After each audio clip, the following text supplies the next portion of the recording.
Capricorn, welcome and this is your reading. Be open-minded po, hindi po halos lahat makaka-resonate. Kaya piliin nyo na lamang and thank you nga po pala sa mga nag-subscribe, lalo na sa mga bumabalik. Marami pong salamat. Give me the message for Capricorn. Ano yung mensahe sa'yo? Give me the message for Capricorn. Ano yung mensahe sa'yo? Meron ka ditong 6 of Swords reversed.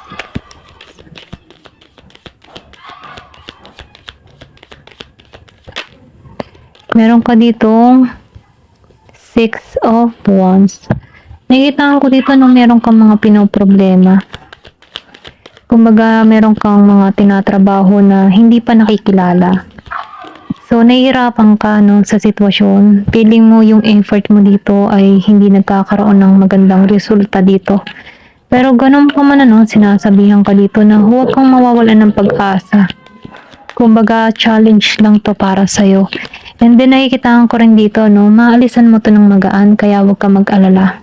Pwedeng sinusubo ka lang muna dito, pero ganun pa man, sinasabihan ko dito, huwag kang mawawalan ng pag-asa. Kasi nakikitaan ko dito na pinagbuhusan mo to ng oras at panahon dito sa 9 of Wands. Kung ano man yung mga pinagkakaabalahan mo, no? Nag-iintay ka dito ng timing, nag-iintay ka dito ng resulta sa ginagawa mo, or nag-iintay ka ng travel, yung iba sa inyo, okay? Merong pag-iintay kang ginagawa dito sa 3 of Wands. Yung banti po, kailan kaya makikita yung aking gawa, or pwedeng sabihin na, kailan kaya ako tatawagan sa trabaho? So, dito sa The Hangman, nag-iintay ka parang stuck ka sa sitwasyon. Kumaga, nahihirapan ka dito. Meron kang mga alalahanin na bumabagabag sa kaisipan mo dito sa The Hangman upright. Pero ganun pa man ano, pinapaisip dito na huwag kang mawawalan ng pag-asa. Kasi nahihitaan ko dito yung pagbabago. 2 of Cups. Nakikitaan ko dito magkakaroon ng balanse. Meron ditong Year of the Snake, Year of the Horse.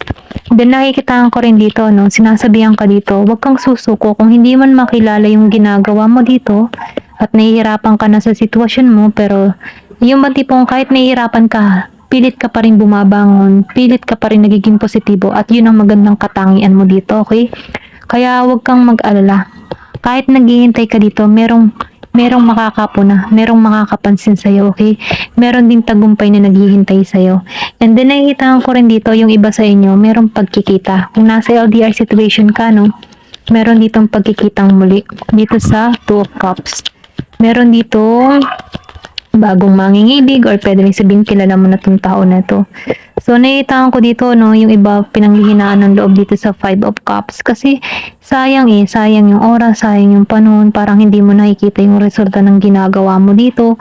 Or pwede rin sabihin na meron ka ng pinagbuhusan ng oras, pero wala pa rin magandang kinahihinat nandito. And then, nakikita ko rin naman yung iba, nakatuon pa rin sa mga masasakit na experience nakaraan. Pero ganun pa man ano, huwag ka mag-alala, maalisan mo dito.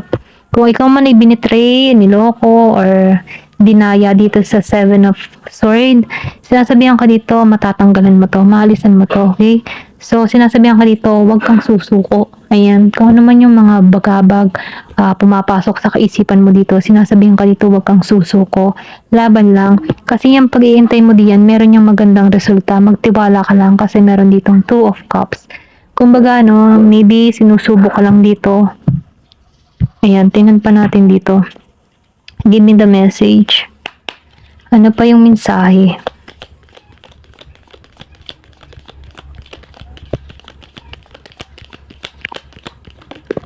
Meron ka ditong dog. So, nakita ko rin dito merong Year of the Dog. Meron kang mabuting kaibigan, kapartner na umaagapay sa'yo. Pinoprotektahan ka nito. Ito lang yung nakikita ko dito. Horse, short journey. So, meron ditong paglalakbay na gagampanan ka. Malapit na. Meron ditong Year of the Horse, Year of the Snake. Give me the message. Ano pa yung mensahe?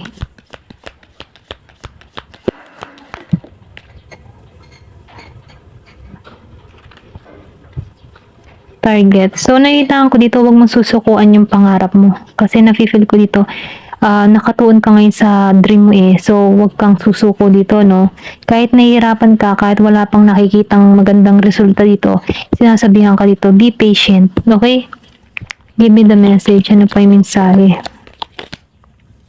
Feel. So, nakita ko rin to na maalisan mo to, kaya wag kang mag-alala. Kung meron ka mga problemang tinatahak, maalisan mo to. Meron ding swerteng parating sa'yo. Merong magandang magaganap sa'yo, kaya wag mawala ng pag-asa.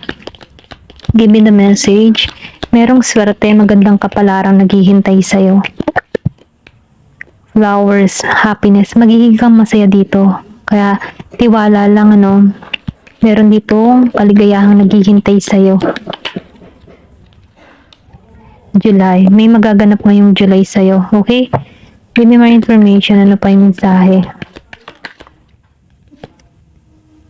So, meron ditong tao na nagchichismis sa'yo. Okay?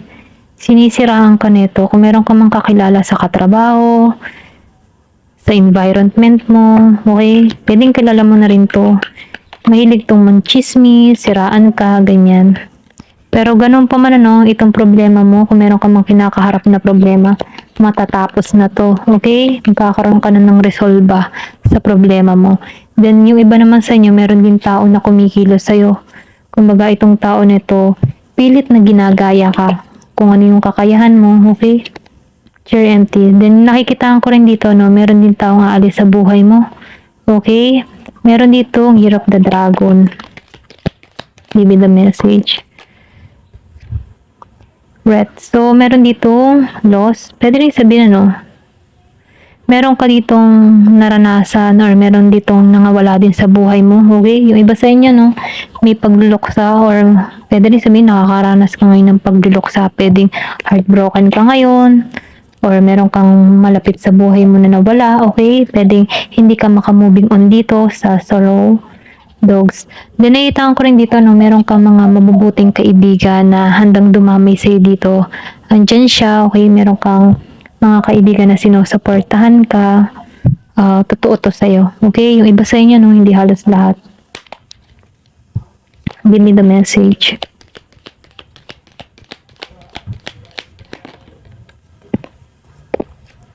Meron ditong box. Yung iba makaka-receive ng regalo, okay? Meron kang marireceive dito na regalo. Yung iba, hindi halos lahat, Give me the message. Stop. So, nakita ko dito, marami ka nang kinaharap na pagsubok na sobrang bigat, pero nalampasan mo. Kumbaga, ito yung nagpatatag sa'yo dito. So, nakita ko rin dito, yung mga experience na naranasan mo, ito yung nagpatatag sa'yo. And then, nakikita ko rin dito, na magkakaroon ka dito ng peace of mind. And then, nakikita ko rin dito na meron ditong kasiguraduhan na tagumpay, okay, sa bandang huli. Kumbaga, meron ditong sigurado na magtatagumpay ka. Kaya, huwag kang susuko, give me more information, ano pa yung mensahe. Hamok. So, nakikita ko din dito, yung iba naman, may vacation na gagawin, okay? Or nagpaplano ka mag-vacation para ma-relax yung iyong katawan, ang iyong isipan, or ito yung gusto mong mangyari, mag-vacation, ganyan. Give me the message. Tumalsik to. O, di yung iba naman may proposal na parating. Merong bagong mangingibig, may romantic, or pwede rin sabihin may business offer sa'yo na maghahatid sa'yo ng kaligayahan dito. Yung iba sa inyo, hindi halos lahat. Ito lang nakikita ko, meron ditong ikakasal.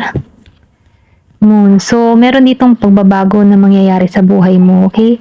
Pwede, kung single ka, magiging ka ng married dito, may pagbabago na magaganap sa buhay mo dito sa moon. Give me more information. Ano pa yung mensahe? Rabbit. So, yung iba naman sa inyo, meron kang person na sobrang mahilig. Okay? Kumbaga, importante sa kanya yung sexuality. Yung sexual. Napaka-importante sa kanya. Kaya, ingat-ingat kasi pwedeng mabuntis ka nito. Okay? Kasi may pagkamahilig ng tao na to. Meron ditong table. So, meron ditong trabaho na parating sa iba, okay? Kung ikaw man ay naghahanap ng trabaho dito, parating na to.